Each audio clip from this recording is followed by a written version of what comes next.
Hey guys, welcome to the Drift Podcast. I'm here with Trav and I'm Ben, and today we're talking with Michael Chung. Hi, hello guys. So There we'll we get go. you up. Yeah. Wait. Hey. Yeah, man, introduce yourself. My name is Michael Chung. I'm from Kota Kinabalu, Sabah, East Malaysia. And then I'm a professional drifter, and I've drifted for about 3 to 4 years like that. And then I own a small car workshop here in Kota Kinabalu. How's And Yeah, Yeah. awesome. Oh, that's awesome, man. Cool. So, Mm. how did you get into drifting?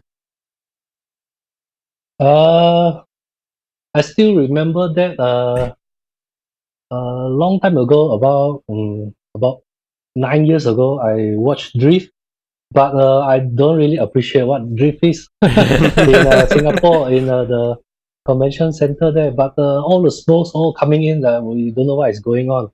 But of course, we are not standing in a judge stand, which you can see pretty much everything. But we're just standing in one of the corners, so we just get smoked every time. But 4 years ago, my current Sifu, Desmond, so he said, oh, he needed a person to help him to to help him to change tires during his drift competition. So I was like asking, hey, what was that? So I just go and join, go and do the simple stuff like even spraying water, like changing tires, simple stuff. But this first event really hooked me up.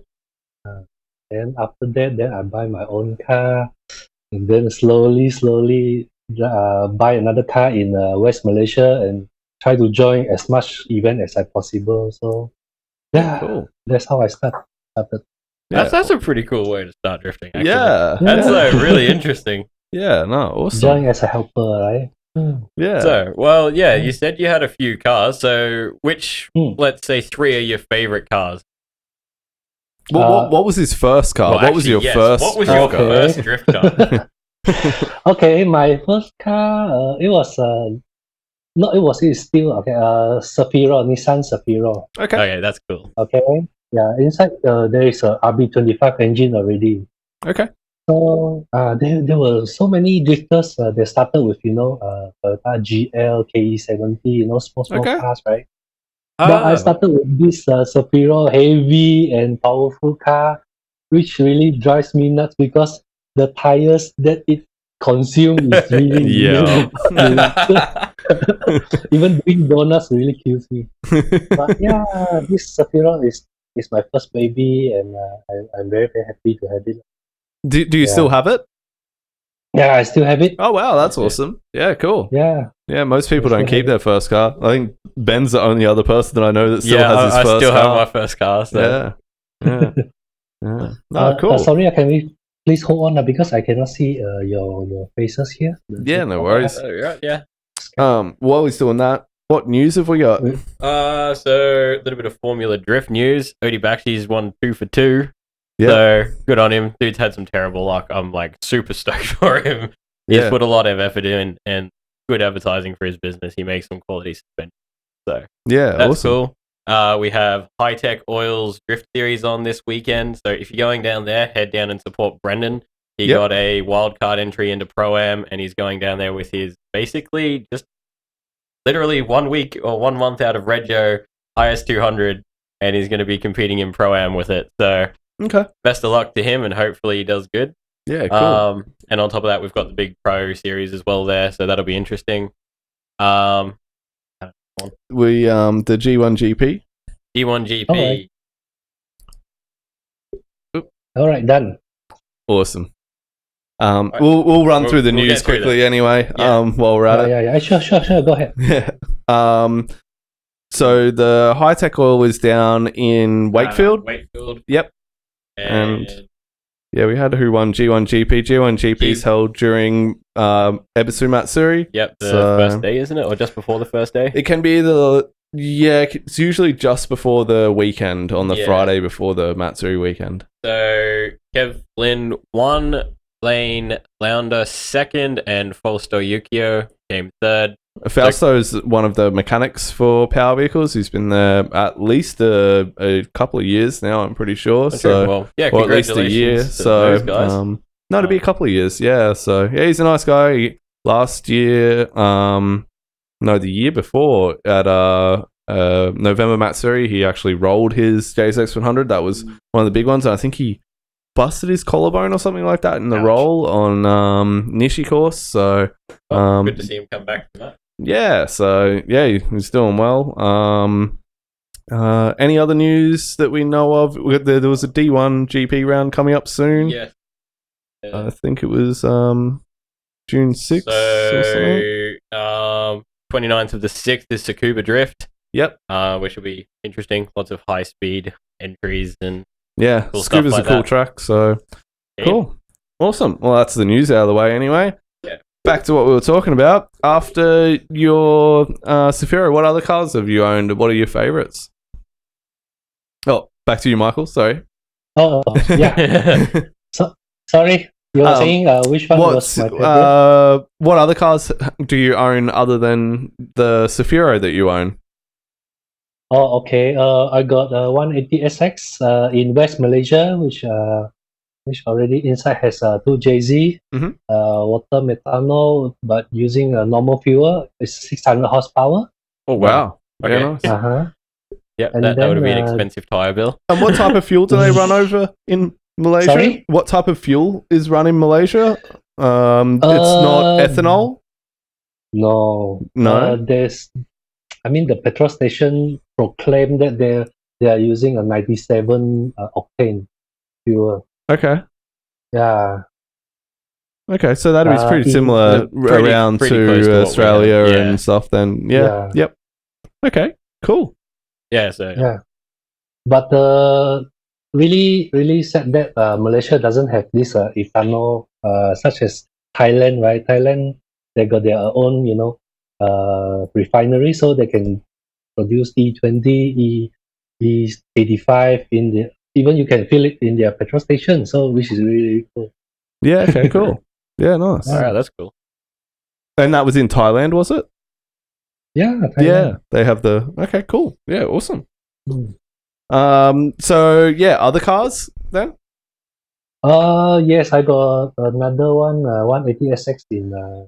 I really like 180SX. Yeah, I can tell that. Yeah. I got one here in Sabah, which is 2JZ also, but that one is I try to make it as responsive as possible. So the rear housing I'm using is super small one, so maximum I can go is only 500 horsepower. Yeah. Yeah. That's still a lot of horsepower. Yeah. Yeah. And so that Definitely people can know. go for more, but drifting we don't want the The extra cost maximum and horsepower. yeah. Yeah, that one only kills your tire. But actually, what we want is the responsiveness of the car, right? Yeah, for sure. And Yeah. then, Yeah, no, awesome. Yeah, I actually watched a couple of videos from the track in Borneo where you are, and so people know there's quite a bit of distance between West Malaysia and East Malaysia. It's actually on 2 separate islands, so that people know. So that's why he has multiple cars, so that he can just fly between them rather than shipping cars between. It's practically like shipping a car to a different country, essentially. So the equivalent. Yeah, you need to take plane. You need to go there and book hotel. Yeah, and then yeah, you it need gets to expensive do real all sorts quick, of I stuff. bet. Yeah. Yeah, the track in Borneo actually looked really cool because it really reminded me of Ebisu Circuit. Like the not a high speed track, just quite a technical track. So okay. yeah, no, that was a really cool looking track over there. I was pretty impressed. But without the jump. Yeah. Without the Ebisu jump. Yeah. Yeah, well, yeah. Definitely we want that. But definitely all the grassroots drifters, all of us, we all start from technical tracks so that we can learn as much as we can. Yeah. Now, is there any other tracks in Borneo, or is there just that one that I saw? What I can say is legal tracks. Yeah, there is only one. I like like the where this sound is of going, this already. But there is so many potential tracks because there are so many parking lots. Yep. Yeah, we can use in Bofu, Tapar, Tawau. Tawau, there is one unused airport. They always use Oh that to wow. drift. Yeah, right. Oh, wow. That's cool. Wait, that's yeah. insane. Cool. Huh. That's And what about like a mountain driving drifting or anything like that? Is there anything like that? Like a you mean toll gate? yeah, like a toge. Yeah. Illegal ones, yes, maybe, but Yeah. I don't really recommend that.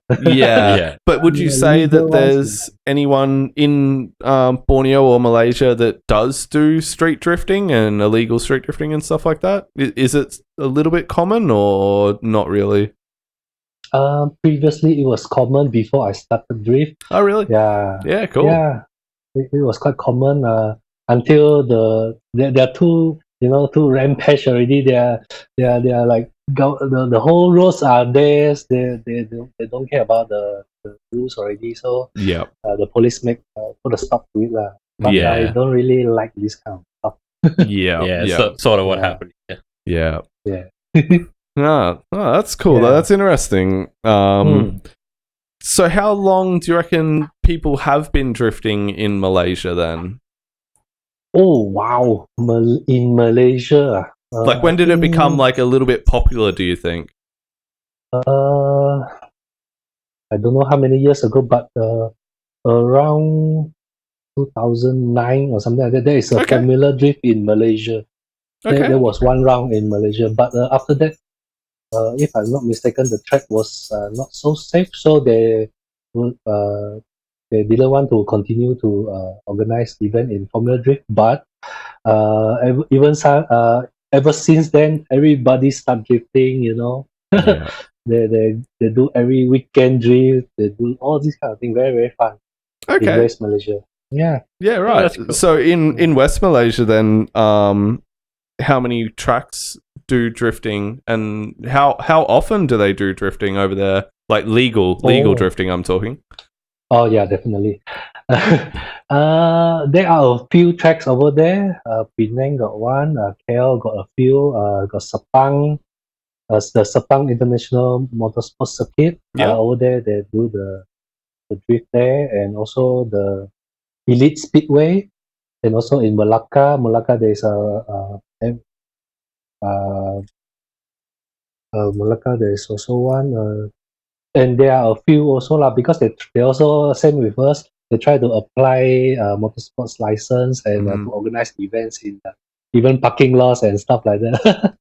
That's Yeah. cool. Yeah. I wish Yeah, we could yeah. get some All parking those lot are events legal. here, eh? Yeah, we don't have really any parking lot events in Australia, unfortunately. Like I don't Really? Yeah, it's not really that common. Yeah. Insurance tends Yeah. to put an end to it quickly. Yeah. I mean, they don't even let all us run reverse track at the big racetrack we have here for insurance reasons.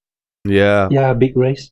Yeah, well, yeah, they Oh. won't do like reverse. So normally it's clockwise, but they won't let us do anti-clockwise. Anti-clockwise. Yeah, just insurance basically. Yeah, so Mhm. And they freak out at the aspect of anything happening close to a road. So yeah, and a lot of Yeah. racetracks are getting shut down because of noise complaints. yeah, how but is that in Malaysia? Do Okay. you get many noise complaints? Because that is a huge thing in Australia. It's a big issue in America Oh. too. Yeah. Yeah, No, not really, because most of the legal tracks I'm saying, Yep. they are very far away from the city, and that's then good. Yeah, I mean, actually, this is also quite weird. Even the developers, they try to build something near the racetrack, which is very, very stupid. They are like courting the complaints from the from the neighborhood, which is not some yeah, from Australia. You know what I'm saying?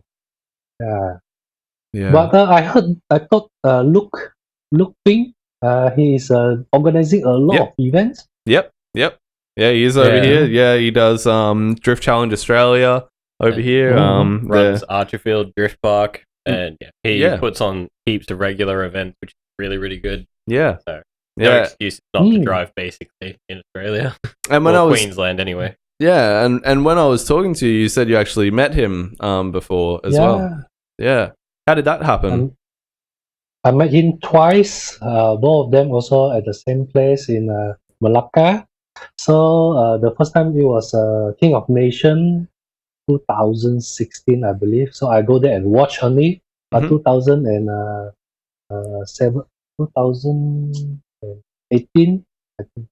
Yeah, 2018, I joined together with him.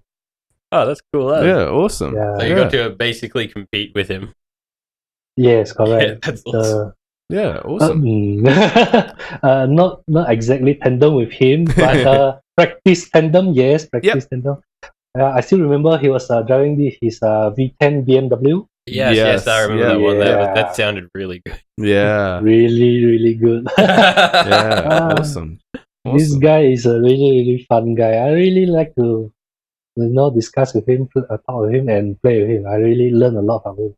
Yeah, well, you should definitely come to Brisbane. Yeah, come visit. Yeah, yeah. Oh, yeah. Definitely can arrange. Yeah, I'm sure we can organise a car for you to drive and do some test laps and stuff around Archfield as well. So yeah, definitely, definitely. That would be very, very cool. Yeah.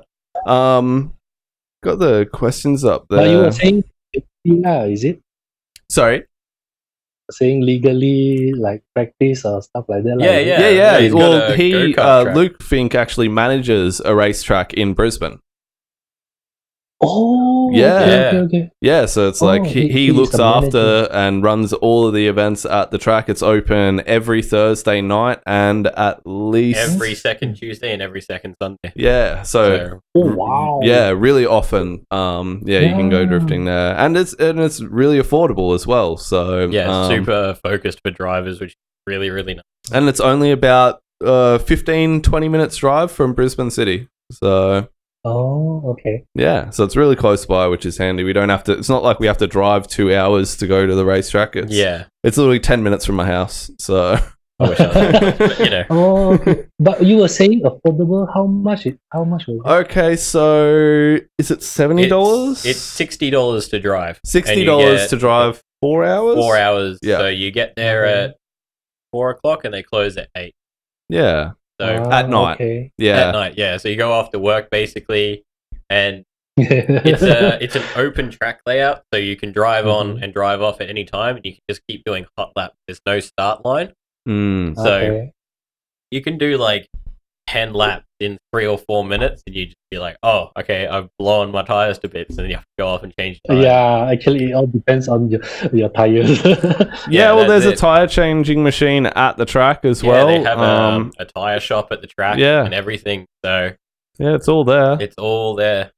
But that is really, really cool. Especially this one is really good for all of us Malaysians. We really want to like go and try out new things, right? We can definitely go to Brisbane and try you guys.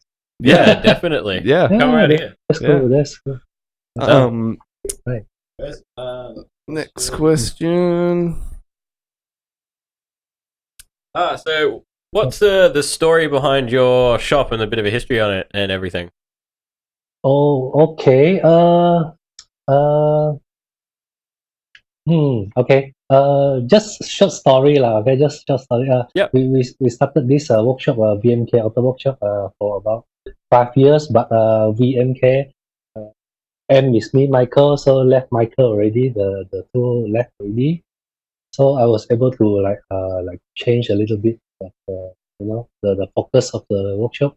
So my workshop is now currently doing passengers car until lorries, but my passion is build engines and for drift and stuff like that. Yeah. So I'll change a little bit focus to racing too. Yeah. I like that. I really like that. That's cool. And honestly, like the way that I found you was actually the video that you did for setting your cam timing. Your cam time video. Actually, honestly, I'm serious. I watched nearly every YouTube video on cam timing, and yours was the easiest to understand. Really? Honestly, I'm not kidding. Like after I watched that video, I was able to set it up on my 4AG motor, and I had no issue. So yeah, like honestly, yeah, and that's why I wanted to get you on the show, was because I like, this guy knows what he's talking about, and it's very rare for us to be able to talk to someone from your area. Since I actually started doing the podcast, I was saying the whole time, I'm like, I want to speak to people in China and Thailand and places that people don't usually get to hear much about. People don't get to hear from you guys, you know, and even Russia, you know, it's very closed off to people in Australia and America for what we know about as far as drifting and stuff. You know, for all we know, you guys are way better than us. You know, No, not really. I know you guys got some pretty cool cars. So you know, and obviously some international drivers like Luke Fink and Mad Mike and stuff like that are going over to your countries to drive. So that says a lot, you know. But yeah, honestly, I do recommend people go and check out your YouTube channel because it's quite informative. It's majority 2JZ stuff on there, but a lot of it I think definitely does apply to other engines and stuff like that. So yeah, actually, just can apply to all types of engine building. Just tips and tricks for all types. Yeah. But yeah, honestly, it's really easy to understand. So yeah, I definitely have to commend you for that. Yeah. Oh, thanks for doing that. But and thanks for coming on as well. Like and giving us the chance. You're welcome, actually, and I really appreciate that you invited me too. Yeah. So next one.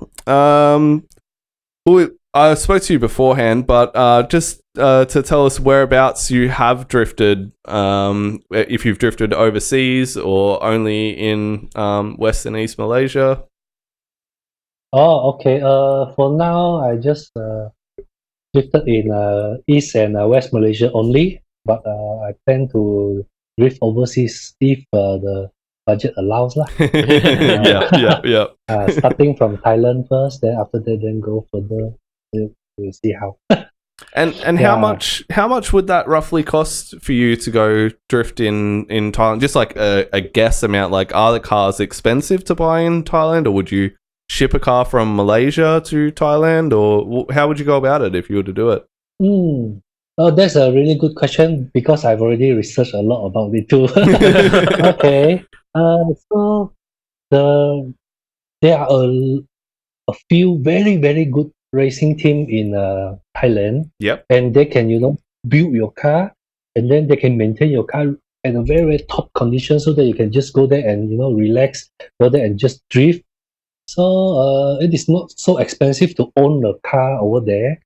But all the invisible maintenance are, like, for example, you need to do dyno, you need to do all sorts of stuff that is breaking down because of your absence, right? So all these kind of things, which is quite scary, but overall it is affordable lah. It is affordable. Okay. Yeah. But of course, you need to have an end goal for this car. For example, like, okay, I want to drift in Thailand for maybe 2 years. Then after that, then I'm going to sell the car and stuff like that. Then you should go. But if not, better go and drive your car from Malaysia and bring to Thailand.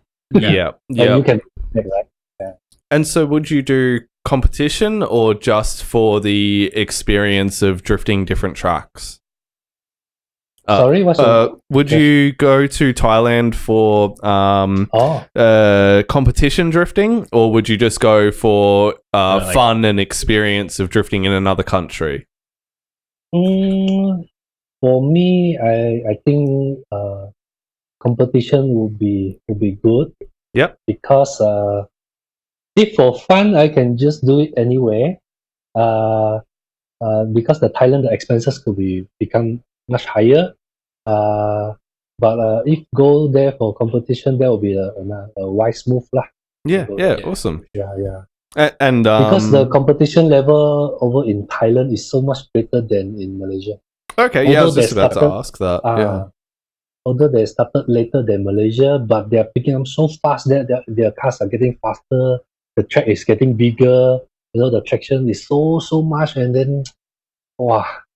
I went there and see before, and I really, really, really enjoy it. Yeah, definitely awesome. want to go there, but for competition only, not go there to practice on it lah. Yeah, for sure. Yeah, you can practice in your home country. So For sure. yeah.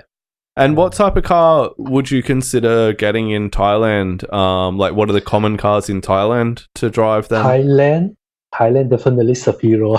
Yep. Sure. Okay. Safiro Yeah. got so many. Yeah. And then actually Safiro got advantage. What I'm saying is all those cars is essentially heavier, but Thailand got all their tracks are very very much big one, big corners. So you Yeah. can make full advantage of your A lot weight. faster, wider tracks. Yes, correct. Okay. Mm-mm. And I actually heard in China, they got a lot of Safiros as well. That was the common car that they got from Japan, was actually a Safiro. That's why in a lot of drifting, at least a while ago in drifting, before they started importing other cars for competition use, they were using a lot of Nissan Safiros in China as well. So that's interesting that they pretty much went all over. We didn't get them in Australia though. We never got Safiros, yeah, we never got a unfortunately. Safiro in Australia, unfortunately. But we got the Toyota Cressida, we got the K70s, and yeah, you were mentioning K70s earlier. How popular are they in Malaysia? Super popular. Do they have the four headlights, the 4 round headlights on the front? Yeah. Oh, we didn't get the them. one is the older one. Yes. Yeah, that's what and everyone also wants. the square one. Yeah. Did you guys get the 2-door or the 4-door K70s? 2 doors. So far, I haven't seen one. Okay. But 4 doors are mainly. Yeah, so the same mainly, style as us. Yeah. Japan got 2-door, but America we did too. Oh, America did too? Yeah, okay. Yeah. Definitely, it is from Chop Shop. No, just kidding. Did you get A86 in Malaysia? Yes, but not many. Yep. Not many. In East Malaysia, I heard like 5 years ago, there were a bunch of people from West Malaysia. They come over to East Malaysia and buy all the A86 and bring it over.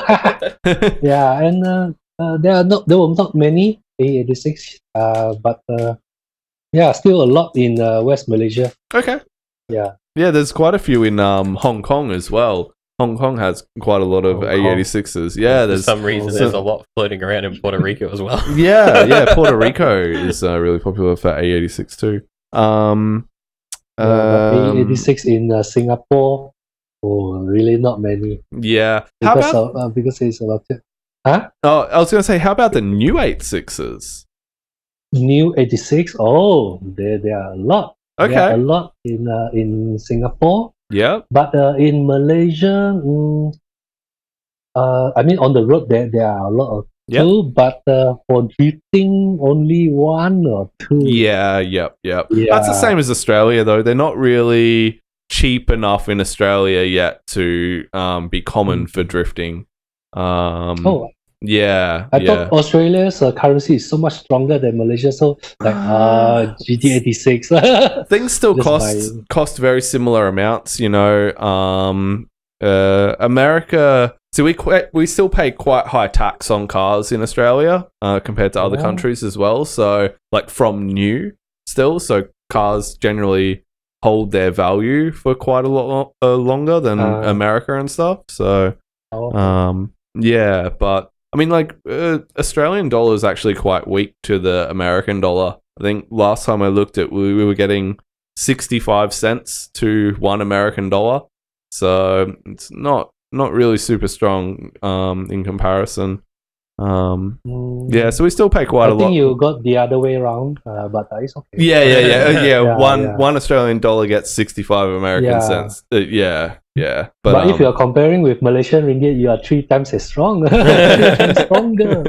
So definitely, Australia is okay. I think it's all relative though. Like even though, if we get paid more an hour, our living expenses are way higher than what they would be in other countries too. You know, so it's all relative. It you know, evens out. Yeah, it all evens out. Yeah, but for example, if you are buying the same parts, like a cam gear for your for AGE, definitely. We need to work 3 months compare with yours, you need to work only 1 month. Okay, For yeah. example. Yeah. But just you guys kidding. would still get some locally made parts, I assume, as well, you know, because we still import Yes. quite a few parts from China and from Malaysia, Taiwan, you know, and Japan's outsourcing a lot of their manufacturing for parts and stuff like that as well. Yeah, there's very few, like, even all like the Tomei turbos, they're designed in-house, but they're not made in Japan and stuff like that. You know, yes. So you guys would probably still have access to other cheap parts, you know, and tires. I know a lot of tires come from around Malaysia and stuff like that as well. So, you know, it all evens out. Yeah. But you see, in Australia, there are so many good, for example, ECU companies, so many good manufacturers, we're very lucky in Michael Chung, that. there are so many. Yeah, you guys don't need to pay the import tax and stuff like that. You guys got very, very good stuff already. I don't understand why Australia has so many ECU companies and New Zealand. Like New Zealand next door to us has Link ECU. We have Haltech, Adaptronic, Microtech. I don't understand it. I don't know whether it's because Americans got Carby motors and they didn't need them, and we got all the Japanese cars. We're like, we want to go fast. I don't know if it's all that. There was a big problem with fuel in Australia, probably like 15, 20 years ago, and that a big push, I think, was with the Subaru WRX. They were blowing up motors because our fuel quality wasn't as good as Japan quality, and the motors would actually blow up. And I think that scared a lot of people, and that's why it pushed everyone into going in aftermarket ECU. And I think that's adjust the fuel. Yeah, exactly. I think that's kind of where it all started, from what I can tell. But yeah, it's interesting though. Yeah. Plus, but more than 3 companies competing each other. but that's good. I mean, good competition. I mean, they keep on making better. Yeah, exactly. Yeah. Go to the next question. I really hope that Malaysia really has, such company that can, take the first step towards.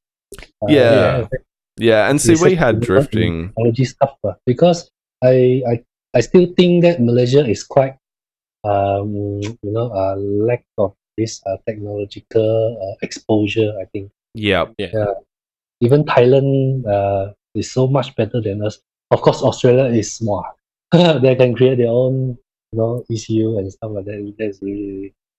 Yeah, well, we had competition drifting here in like 2001, 2002, you know, so like we've had competition drifting for quite a lot longer than Malaysia. So, you know, we have that extra time in development of things like that too, you know, so, but it's it's definitely like, I think in like the last 4 or 5 years, drifting has really dropped off in popularity in Australia. Really? Yeah. Especially pro levels. Yeah, we have like we only have essentially one pro level. Adam LZ, is it? No, like pro level competition. Sorry, Adam LZ is American. Sorry. Yeah, but no, we only have like one like semi-pro level competition in Australia, and it's not even like super duper professional level. Like we used to have like 2 or 3 at a time, you know, like top tier. Yeah, our equivalent of Formula Drift. Yeah, but it's kind of dropped off a lot in that regard as well. Yeah. Yeah. But all it depends on the local organizer or and sponsors. Sponsors. I mean, because what I'm saying is, if there are a lot of people that started to drift, right? Join as a novice or new beginners, right? Then there'll be more and more, more and more people will like go and buy and use the product. Then these companies will go and do the sponsor. It's like a chicken and egg problem, but I believe that the organizers like Luke Ping and a lot of people in Malaysia that I know of, they are like creating a lot of events for all of us to and creating more exposure for new people. Yeah, That is- yeah. That's a big thing. Yeah. Because if you don't have the events, you don't have the exposure getting the new people in, you know. So, yeah, no, totally. Mm. The next question. Next question was, where is your favorite track and what is your dream track to drive anywhere in the world? Okay. My favorite track for now is the Elite Speedway. Yeah, Elite Speedway. I still remember the first time I bought my car in West Malaysia. Yeah. So I tried in this track, and then I don't know whether all the other drifters are joking or not, but every time when I go out, then I always crash. Then yeah, really, I cannot even able to initiate properly. So there's jokingly, I don't know whether it's true or not. When I go out, then the tow car will start his engine too. Yeah. That's funny, but it is quite hurtful, but actually it really is the truth. Because the first time I really crash every time. But now it is my favorite track because I really like that track. Yeah, awesome. That track is quite technical. Very Yep. technical. Is it, what kind of, do you guys do kilometers or miles per hour? Kilometers per hour, but Yep. We're the I'm same. not very sure how fast is about 80, 90, I'm not sure. Okay, that's decent. yeah. So, like, third the gear? drifting speed. Third gear track or fourth gear track? Third gear, almost max. Almost. Okay. Yep, Yeah. cool. That's cool, yeah. Yeah, Somewhere that's pretty between quick. Archerfield and UR. Yeah, that's a good, Yeah. good size, you know, that's a Yeah. good size Yeah. track. Yeah, That's awesome. But if you are asking dream track, definitely the Sepang International Motorsport Circuit, but definitely they don't allow us to drift. I think it's the same reason with your big race track. Yep. They don't want to keep the maintenance so expensive. Yeah. Maybe It's the the drift trouble will- with people coming off track. I think it Yeah, wrecks the well- edge of the Yes. track. Yeah, And that's then what the people fact are that worried about. we all purposely just dip a tire off on entry, you know, it's like, oh, I'll go for the dirt drop, and then just like you Yeah. tear up all the grass, and they get pissed off. Thanks, UR, for loving us. We're sorry. Yeah. What about some dream cars then? Do you have any? Well, your favorite car you said was your Safiro, but what would be your dream car for a drift car? Oh, my dream car. Let's say the possible one. Okay, the possible one is the GT86. Okay, yeah, The- that's a good The choice. near Yeah. impossible one is the Dodge Viper. The Really? one, Oh, What makes you pick that that's an one? interesting Yeah, that's one. an interesting one. the Oracle one, that one really, really nice. Yeah, Yeah. they're good looking cars. They Yeah, are. I do like. Yeah, And the driver, oh, the name is eluding me right now. Yeah, the one probably with the blue. Oh god, I know his name. James, Dean. Dean Carnage. Yeah, Yeah, Dean yeah. Carney. Yeah, that's it. Yes, correct, His correct. workshop does 1200 horsepower crate motors. So 1200 horsepower crate motor that you just buy off the shelf and ready to drop Oh, into really? a Viper. Yeah. Yeah, you can go on his Oh. Instagram and Yeah, I and- saw the video of that. yeah. It's so- not cheap, but Yeah, some no, it serious would not be coin. cheap. Yeah, well, they're not common motor because they only came out in the Viper. Yeah. So, but yeah, Oh. 1200 horsepower is nothing to laugh at. Yeah, no. Yeah. Yeah. But definitely it is controlled by the by the traction, by the tire size. Because the Formula Drift, they use this tire size to limit the amount of traction. So I Yeah. don't care how many horsepower you have, you cannot put it down to the track if you're not moving. Yeah. Well, their It's very tire size goes by the weight of the car. Yeah. Correct. It's relative to that. Yeah. Yeah, correct. Yeah. So But, it's very interesting. 1,200 horsepower. yeah. Yeah. Yeah. And it's also very interesting if we can we can build engines ready make and sell to others. That Yeah. would be very, very fun. Well, what kind of power is the average power of cars in Malaysia that are in competition drifting? Okay, that's a very good question. Okay, it depends on the track actually. Yep. Okay, if the track it is like a medium to a large track, like Elite Speedway, so the average horsepower is about 500 like that. Okay. Yeah, they are 800, they are 600, they are 500 like that, Yeah. something like that. Yeah. Yeah. But if it is a very technical track and maybe at most is second gear, then definitely most of the car will be like 200, 300 horsepower. Okay, All cool. sorts. Yeah, SR, Yep. all sorts. Yeah. Okay, so what would be the Mhm. common motors then that people would run in Malaysia? Oh, definitely, SR20, Yep. 4AG with for those even A86 also they use SR20. Yeah.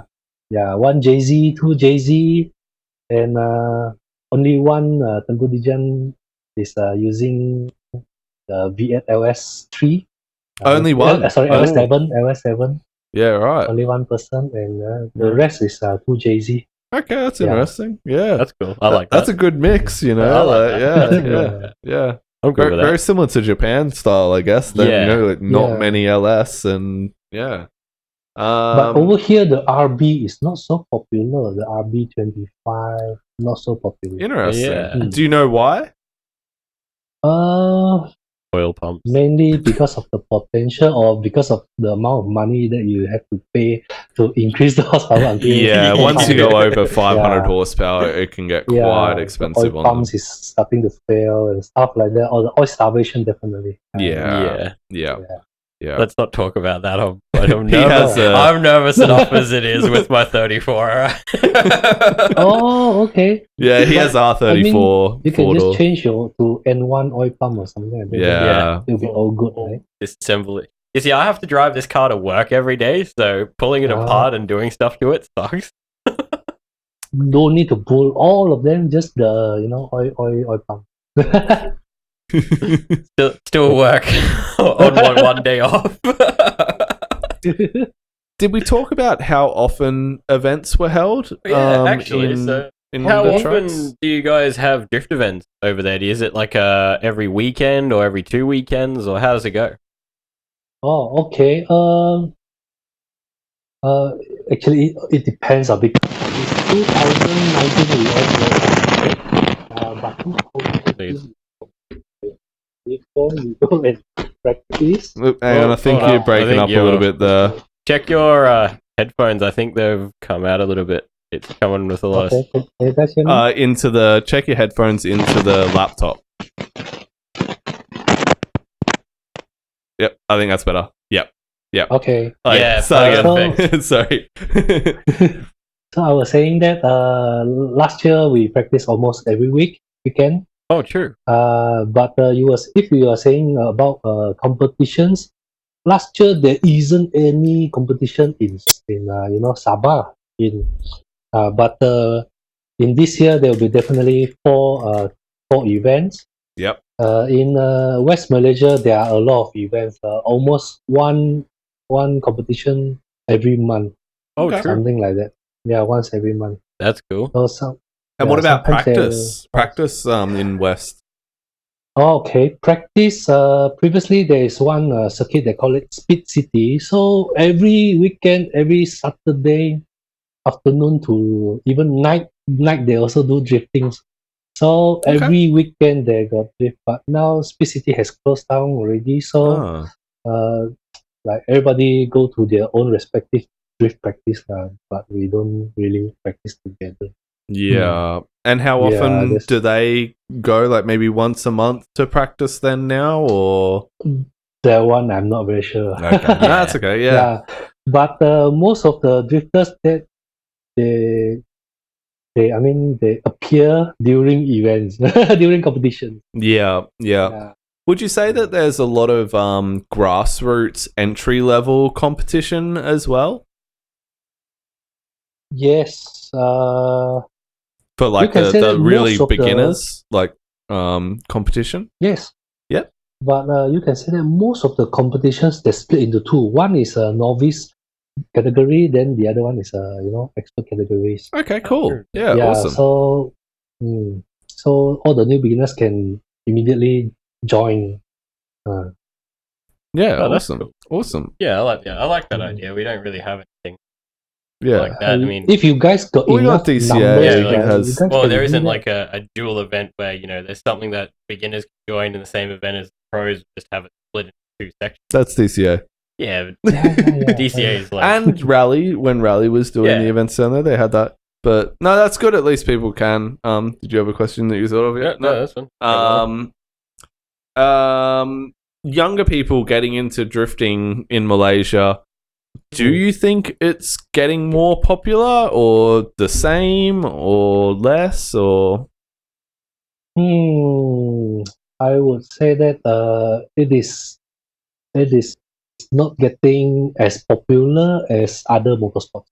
Okay. Yeah. Oh, really? What other Yeah. motorsports? Like for example, like the circuit time attack, Gymkhana is getting more and more popular. Really? But drift is not that popular lah. Yeah. Do you think it's because It is of the not- cars that are available, or the price, or? It is a combination of everything. Yeah. Yeah. Okay, like you were saying, racetracks are closing down, Yeah. and also the sponsors, and also the exposure. The amount of people coming to join, to watch, Yep. to play together is not that much already. Yeah. It is getting slower, but definitely there are some new people coming in also. So we try to play together. Yeah. Yeah. Yeah. I can't remember now, but does D1 GP actually go to Thailand still? Or they run? No, it's They separate. had a Or is it demo. Formula Drift It still? was Formula Drift that did a Asian series, but I think D1 did a They do demo. D1 China. I know that D1 GP does Yes. D1 China. But I think D1 Formula China. Drift does Thailand, but they don't run it. It's like it uses the Formula Drift name and rules, but they don't run it. I'm pretty sure that's in Oh. Thailand. Oh, Yeah. I'll check that. Yeah. But why don't they continue? Yeah. Well, I think they are actually, but I don't think okay. they're just. I just don't think that it has anything to do with the people who are managing it in America and Japan. It's just a different company essentially, but uses the same name and the same rules. But like, it is a good point that you bring up about how to get people into drifting, and it's with that exposure. I think that's a big thing that. Like, a lot of people don't like Formula Drift, especially, I think people that have been in drifting a long time, just because it's so unreachable. Like, those cars are so expensive. It's like looking at Formula One, like, I could never be a Formula One driver, So I think that's why some people that are really into drifting don't enjoy Formula Drift as much as people that are just getting into it, Okay. Well, I mean, But, because some of them they say this one is a sideways drag battle. Yeah, exactly. It gets a lot of hate online, but I think it's. I believe all these kind of people all these kind of people, they can only say that because they did not join any practice, or they did not they still haven't tried before. Yeah, If they try yeah. already, then they'll definitely Yeah, know it is almost as much fun, or even more fun than circuit time attack and Gymkhana and stuff like that, because although it is a very, very short amount of time, but the concentration, the adrenaline, woohoo! yeah.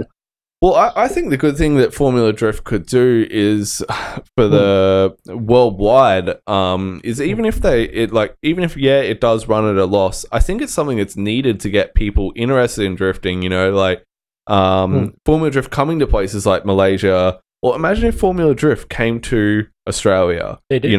No, but like properly came did a to proper proper round here. rounds here. Yeah.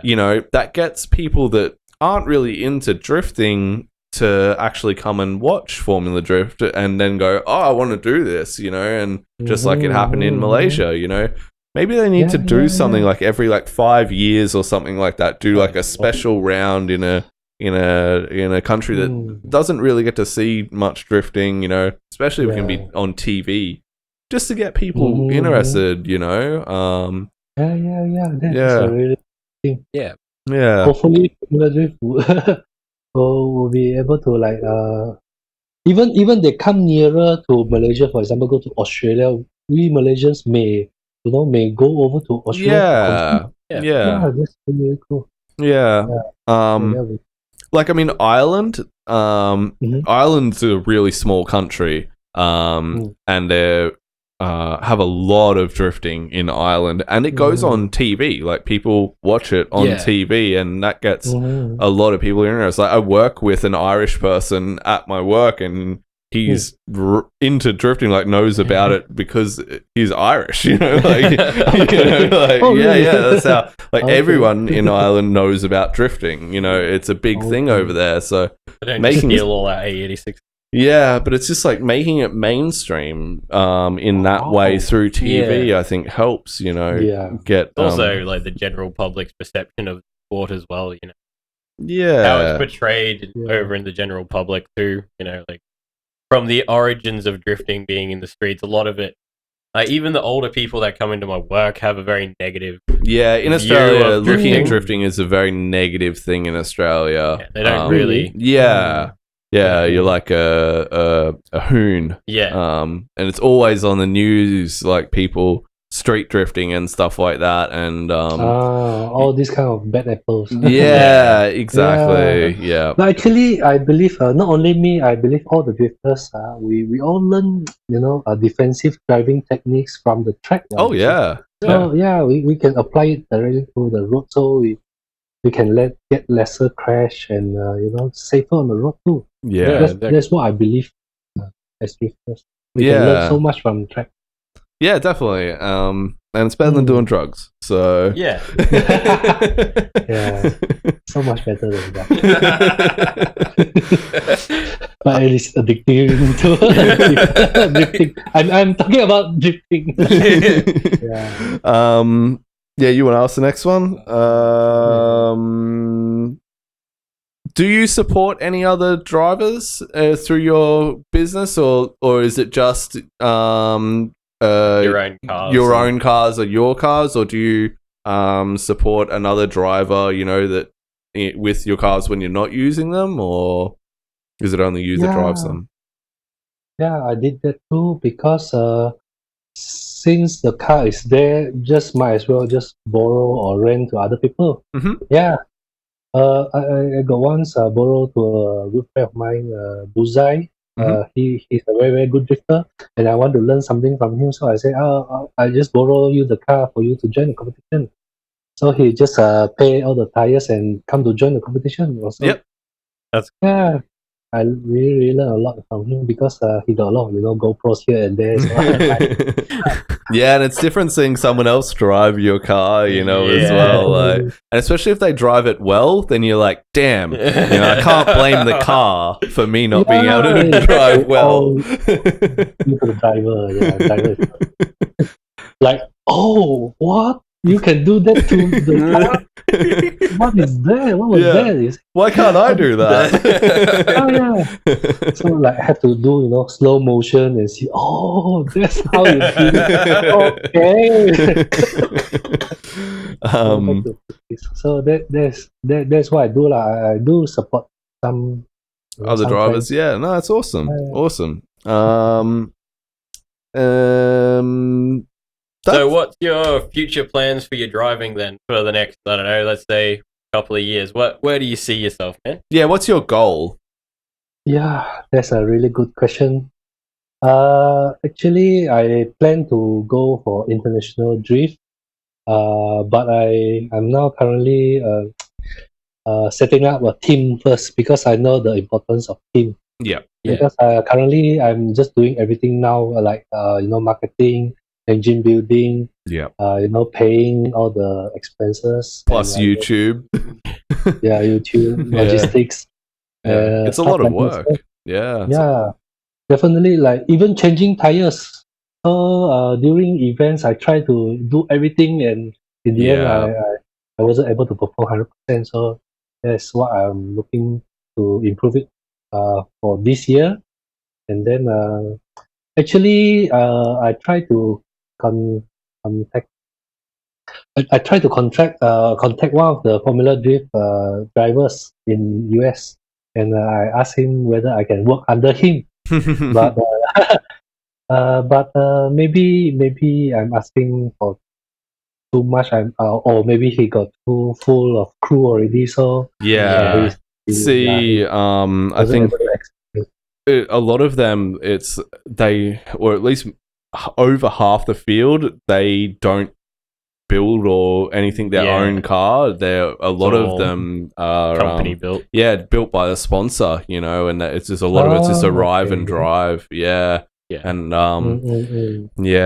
but like, is there a lot of performance workshops in Malaysia then that are doing high horsepower stuff, or is it Yeah.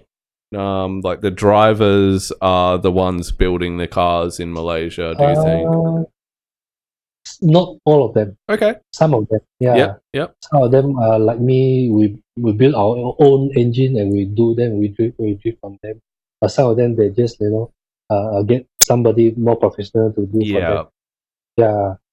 So my plan for this year is to get a team, and next year I'm going to like join all the big events in Malaysia first. Then after that, then I'll go forward to Thailand. Yeah. Awesome. In Malaysia, I already joined this Malaysia Speed Festival, which is very prestigious. Yep. And I try to join all of them. And then King of Nation, I try to join all of them each year also. Yep. Which is a quite big event. And then some major events like Tonga Drift King and stuff like that lah. Yeah. Yep. Because I'm not sure if there was any Malaysians that entered, but there was even Koreans that entered into the FIA drifting.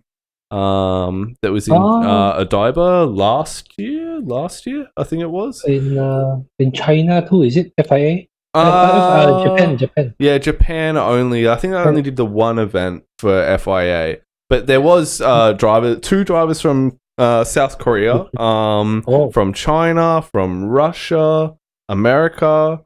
So like that'd be something interesting, to look into as well, So if they do that again, yeah. Yes, there were three. I remember three drifters from Malaysia. Also, they send their cars inside container. Yeah, and bring over to Japan. Yeah, awesome. That's awesome. Yeah, that'd be cool.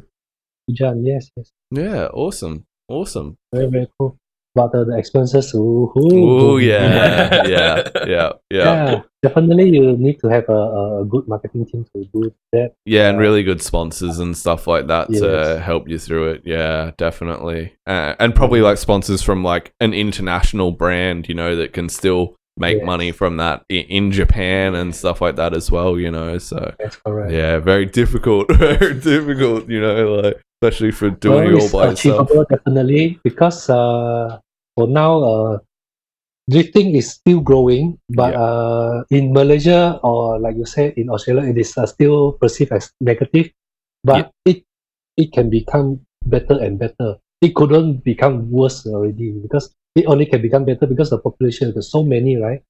So the values that we can bring as drifters, as drivers, we can bring more, friends to know more about their products. So that is how we can like get sponsors. This is what I think. Yeah, definitely. Yeah, to give more value to the sponsors. Yeah.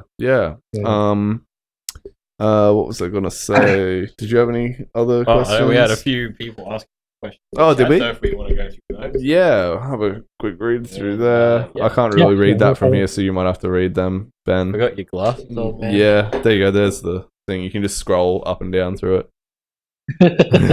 I can't read it from over this side. The screen's on the other side of the table.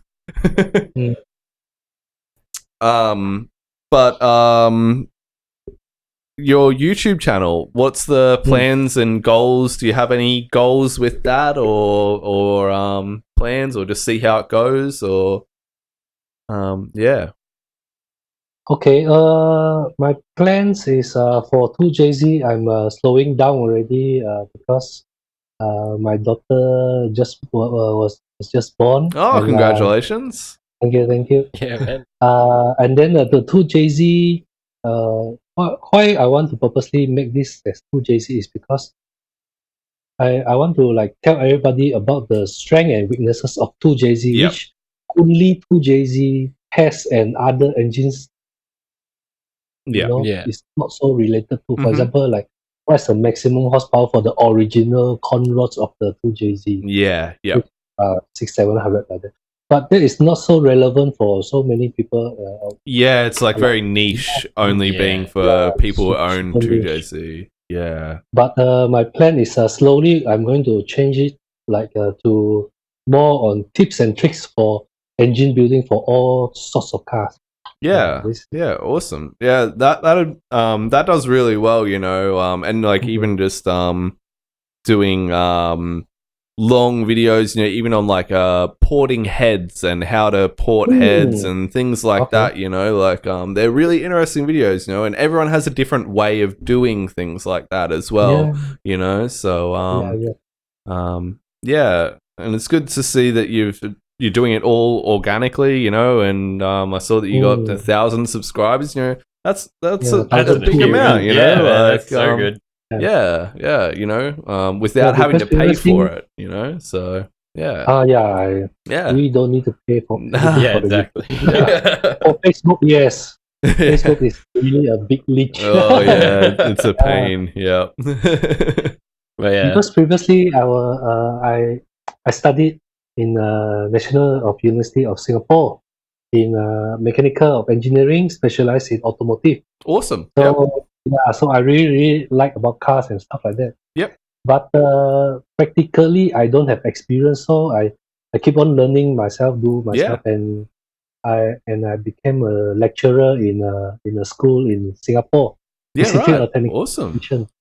So it's like a combination of sharing what I know Yeah. and the technical stuff that I know that I share with other people. And that's probably why you said that your videos are really easy to understand and things like Yeah. that as well, because you're a lecturer. Yeah, it helps. Hopefully, It I helps. won't Yeah, bore you definitely. and make you guys sleep. Yeah. No.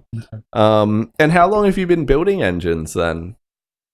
For about 5 years since I started my workshop. Yeah, Oh, that's cool. Yeah. just 2Js mostly. My RB25, my Yep. SR20, Yeah. all of them. So-called the popular engines in Malaysia lah. Yeah. Well, RBs will start to get a lot more popular in America now that people can, and from now on can import Skylines. So Yeah. the RB will get a lot more popular in America, I feel, over the next 5 years or so. So yeah. Buy all the RVs before. The RB is already popular in Australia, right? Because Yeah. Holden is using the VQ, The RB30. RB30. Yeah, Yes. yeah, they're a really strong block. We also have the RD28 in our Nissan Patrol all drives, which is a diesel version of an RB, a 2.8 liter diesel, but you can actually use the block. It's a really thick block, strong block, and people make a 2.8 liter version of an RB, or they bore it out to a 3 liter. Yeah. If you watch Motive DVD, there's a lot of information on the differences between RB blocks and the strongest RB blocks and stuff like that. Yeah, Motive DVD does a lot of good stuff about that. Good stuff on RBs. Based in Sydney, I'm pretty sure, Australia. So yeah. Yeah, that's very, very cool. Yeah, but we've been importing Skylines for forever, like they're well, we had GDR, the R32 GDRs, also the R31 GDSR was racing at, I don't know if you've heard of Bathurst in Australia, a famous racetrack in Australia called Bathurst, and it's where they race the V8 supercars, and there's big battles with GDR versus Holden and Ford in Australia, and that's what really got the excitement about the Skyline in Australia and the GDR in Australia. So that's why we have so many RBs and so much RB love here. Yeah. But it is a direct fit, is it? The cylinder head just fit into the RB30.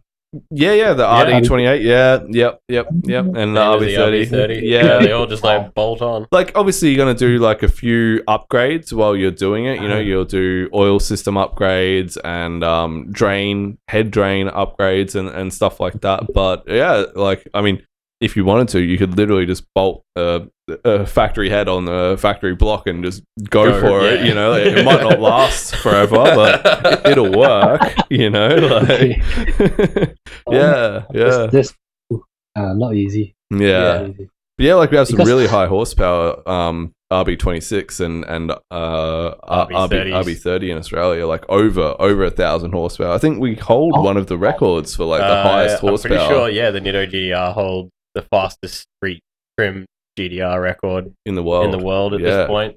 It's either second or something like that. Yeah, we've got a lot of fast GDRs here. Yeah. Mm-hmm. Yeah. Oh. Lots of broken crank. Yeah. Awesome. So, any questions on that? Fernando Garcia asked if you've heard of Speedmaster Racing that do 4H parts in Malaysia. Speedmaster Racing? Not really, sorry. No, that's okay. They do 4AG stuff. So yeah. Because 4AG is quite popular in Australia as well. In K70, and A86. Now they are like traded like gold because they are super rare now. Yeah. Maybe we should start. Yeah, we need sell to them to you guys. Like we can get a 4AG 16 valve for about $500, $600. Oh, yeah. Okay, that's quite cheap actually. Yeah, how much would a 16 valve 4AG in Malaysia then? Not existent. Not exist. No more already. Oh, really? How much? What about a 20 valve? Black top, silver top, 20 valve. Are there many? Not many also. Not. They're a little bit pricey here. Like they can be around the $2,000 mark. They've jumped up in Australia. Wow. Yeah, but the 16 valve you can still, because we got a lot of front wheel drive Corolla that came with the 16 valve in Australia. Yeah. So heaps of front wheel drive motors that we convert to rear wheel drive. Yeah. Yeah, but you need to change the alternator, the water pump, the placing. Yeah. But it's not that difficult. Yeah. Like it's not really difficult. So mostly it's just doing the water side of things, and you can still use front wheel drive stuff. You just change the direction of the piping. Yeah. The biggest trouble you have is actually in the K70 being carbureted from factory and then changing it to EFI fuel tank and surge tank. Or you just do what I did and stick a fuel pump in it and she'll be right. Don't be better. Mick Lim asked, in Australia, is there any license issued or a cert if you are drifting? No. We basically have to have like a CAMS license or if you're doing little license for a like Queensland Raceway. Certain tracks will require you to spend like $50 a year for a license, but it's like a membership basically. Yeah. It's just insurance thing. Yeah, it's like a membership to the racetrack. Yeah. Other than that, you basically just show up and they don't even look at your car. Like, go have fun. And did you have any questions for us as well, Michael? You feel free to ask us any questions about Australia that we might be able to tell you as well. Yeah, I will definitely want to ask, like how much is to rent semi-competitive car for competition? There's not many places that rent. Everyone owns their competitive cars.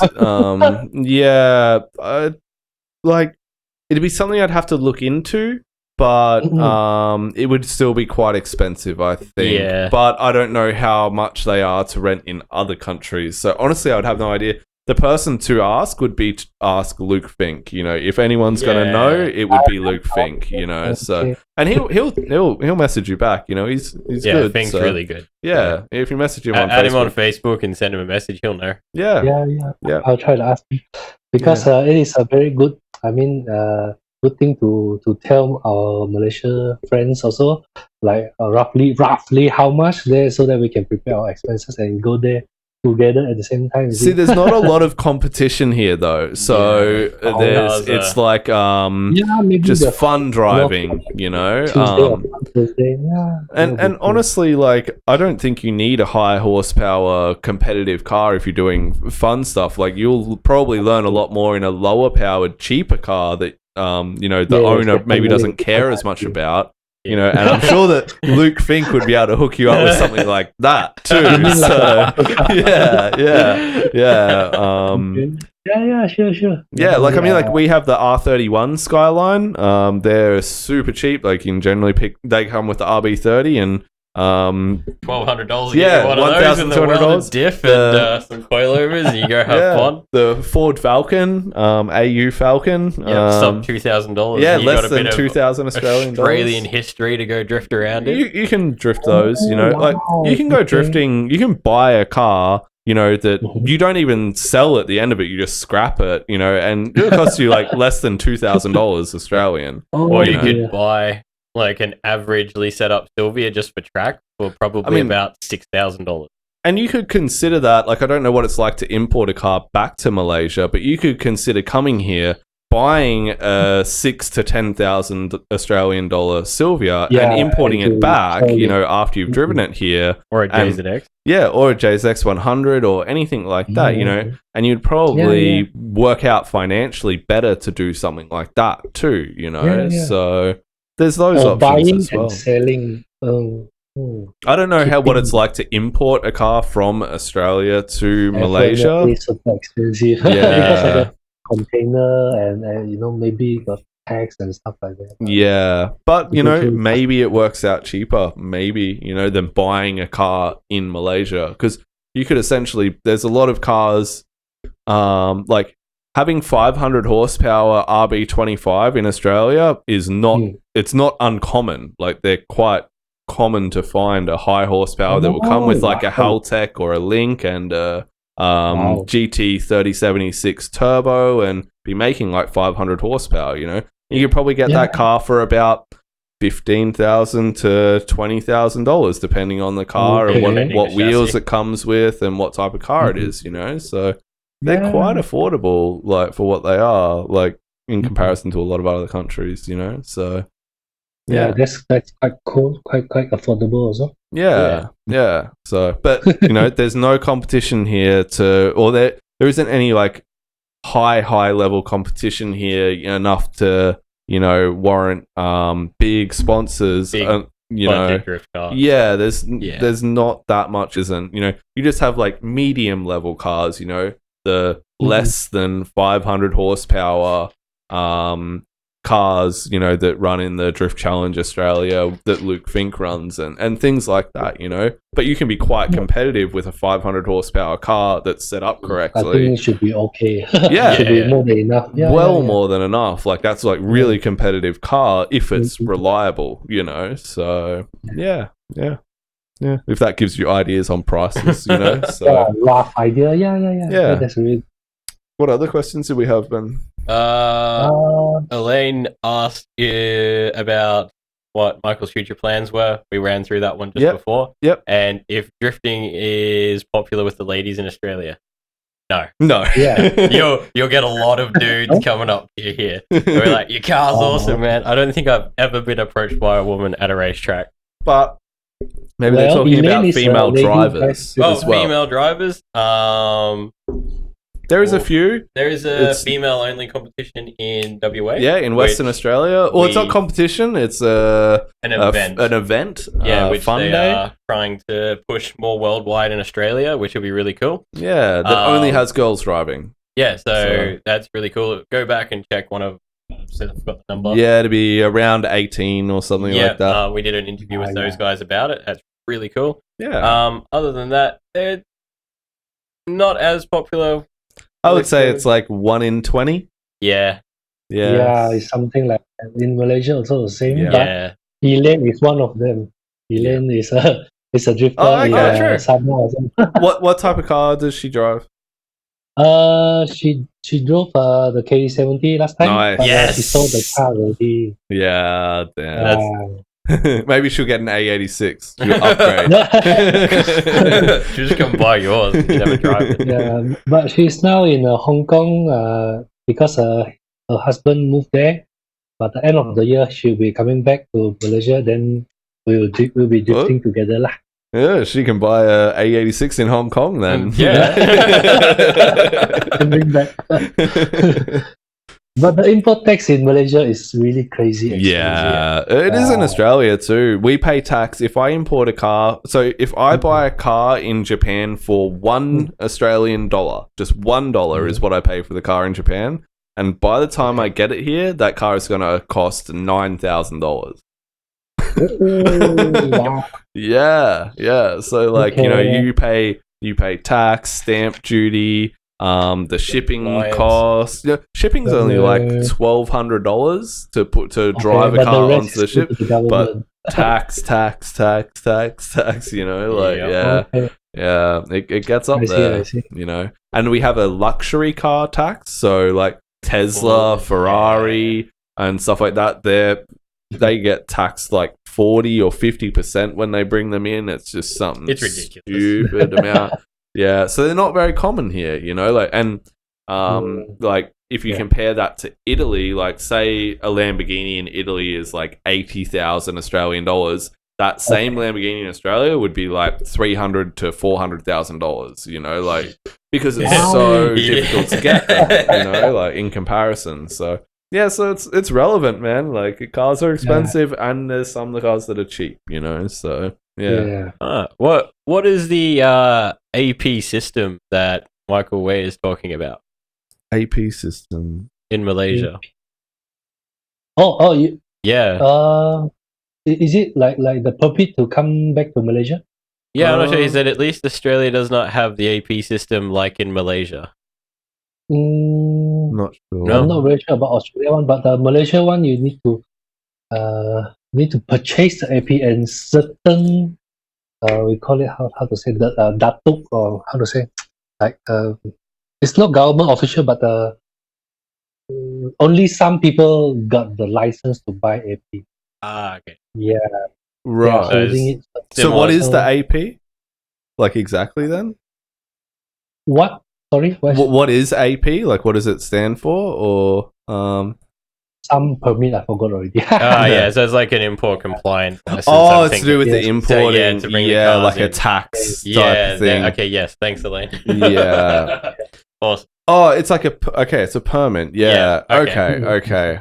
And that probably costs a fair amount of money for that permit as well.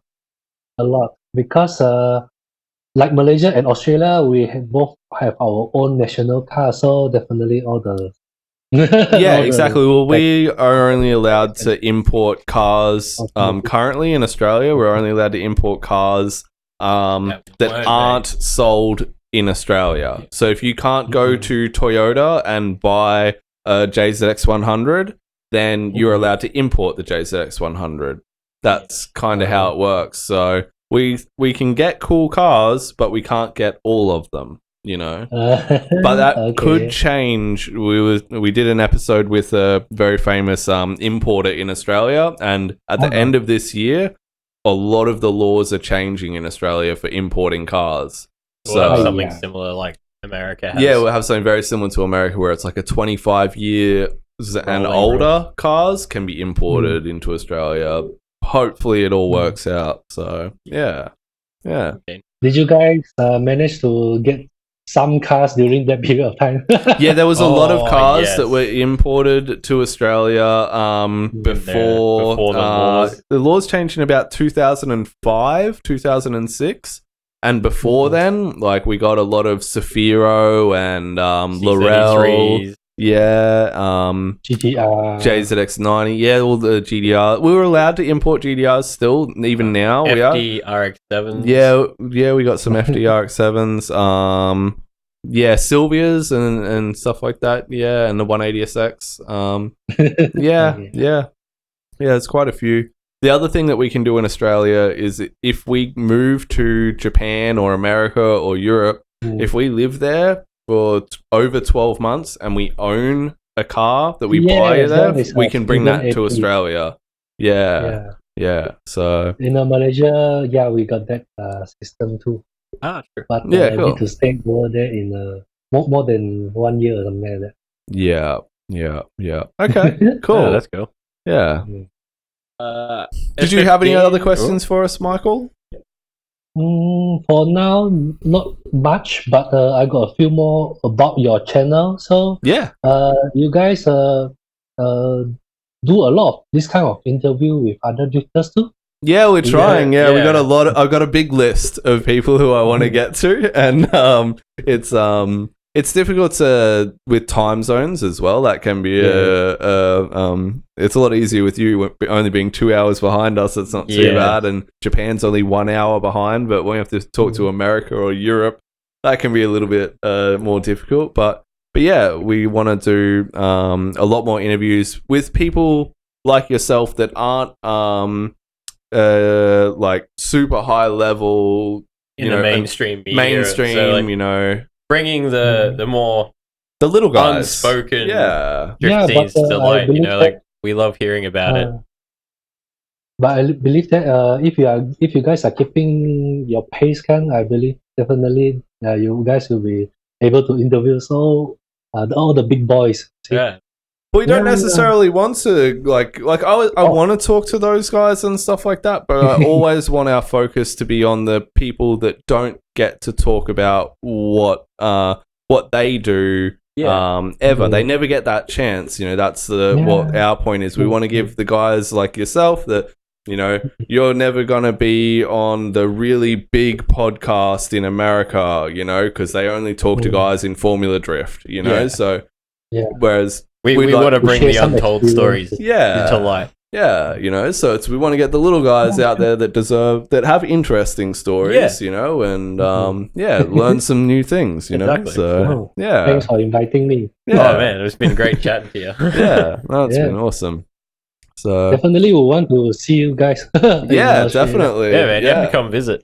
Yeah, and honestly, like, you should come to Japan when I go to Japan as well, and I'll let you drive my Skyline in Japan for a few laps around Ebisu if you came. Yeah, if you get a chance, go to an Ebisu Matsuri and watch that. You know, like the feeling of being there.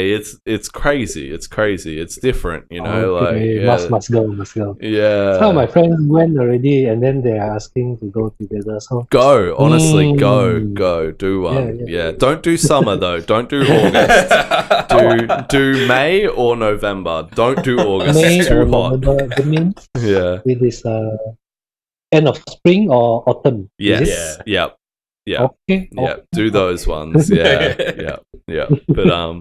But yeah, no, definitely. Yeah, definitely. So you bought your car from where? From the Power Vehicles? Yep, from Power Vehicles. Yep. It's just a very basic R32 with RB20. Boost up to like 10 psi, unless it's been a lot higher than that. Like a 20. fair bit of it's like it's been like infinity because the boost line, the silicon hose keeps breaking because it goes under snow and just gets left for like 2 years and it gets dry and it breaks off and then like I look at the boost I don't have a boost gauge, so I don't know what it's doing. I'm like, wow, the car's really fast today because it's like infinity boost, but yeah, it's just a very basic car. I bought that for about $5,000 about 6 years ago now. So, but good luck finding one for that cheap now. You know, like it's very hard to find a reliable car over in Ebisu in Japan for under $12,000. I would say. Yeah, wow. It's getting expensive. You know, like I'm really glad I bought my car when I did because there's no way I'd be able to afford to buy one now. Basically, so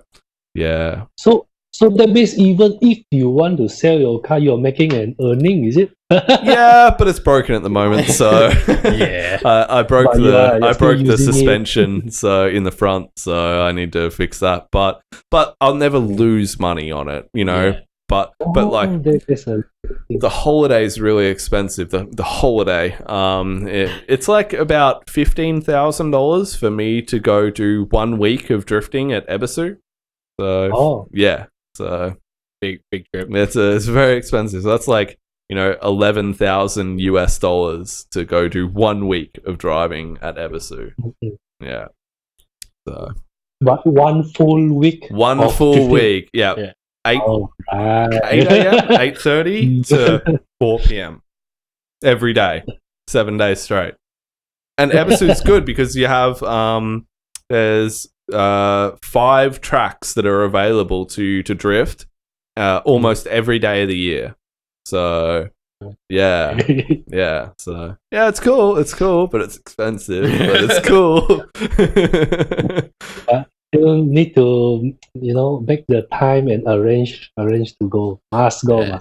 Well, see, the other trouble is like you're there for 7 days, but you might spend 2 or 3 days fixing your car, depending on what condition your car's in dear. as well. So and you still have to fit tires yourself. Like you have to change all the tires yourself, and fix your car yourself, get it ready, because they have rules and stuff. That you have especially to, after. yeah. It's okay, just bring Ben over.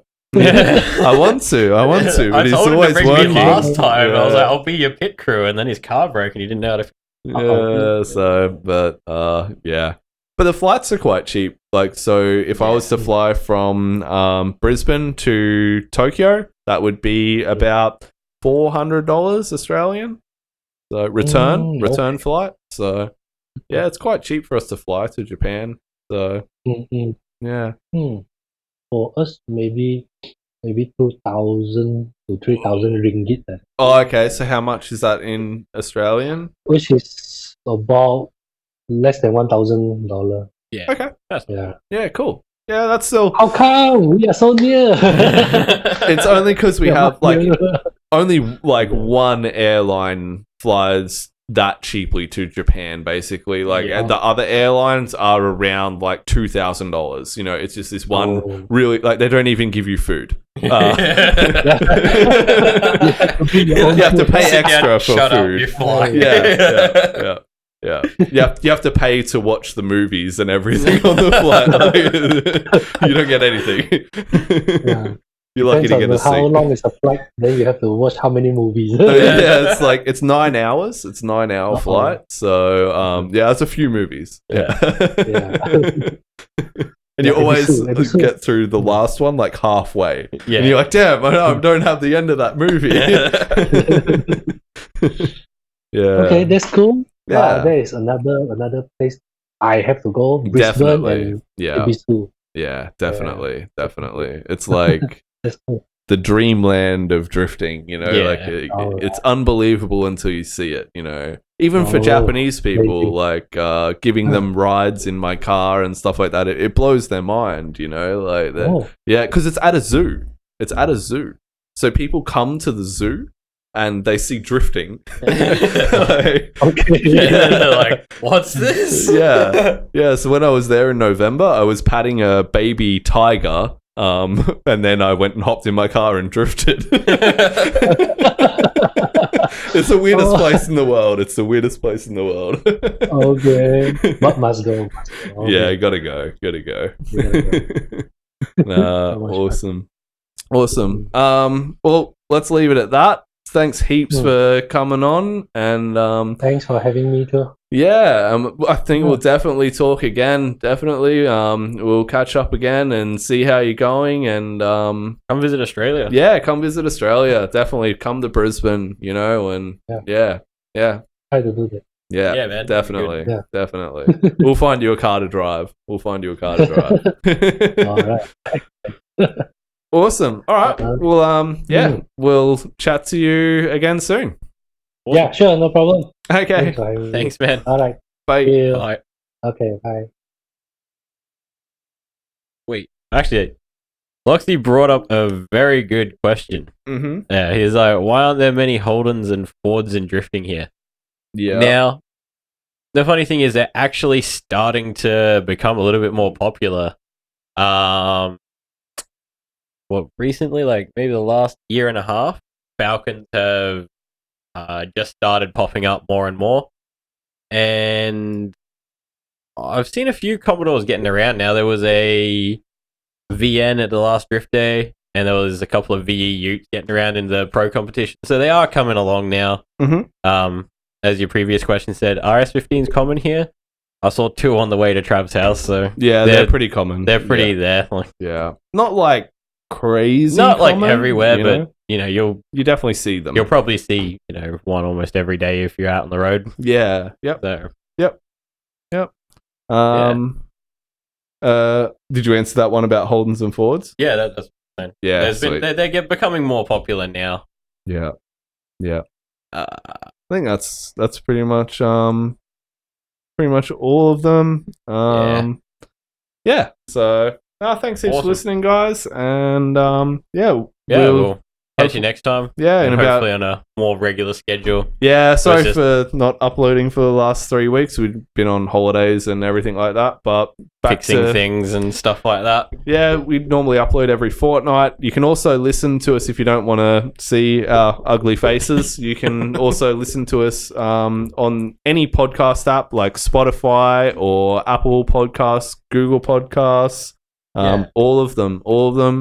You can also watch us on YouTube, and we also plan to have some extra content coming out very soon in the next week or two, and making that a bit more regular on our Facebook and our YouTube pages as well. So make sure you like and follow, subscribe, and tell your friends, and get it out there. Yeah, and thanks heaps for all the messages we've been getting. It's been awesome. You guys support hearing us. from It's been people, great, so.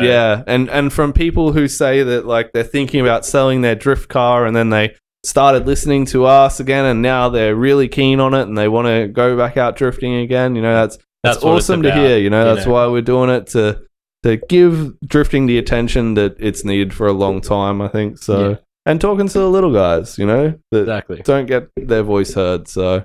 Yeah, thanks heaps, guys, and we will definitely catch you next time. Yeah, have a good one. Thanks for listening.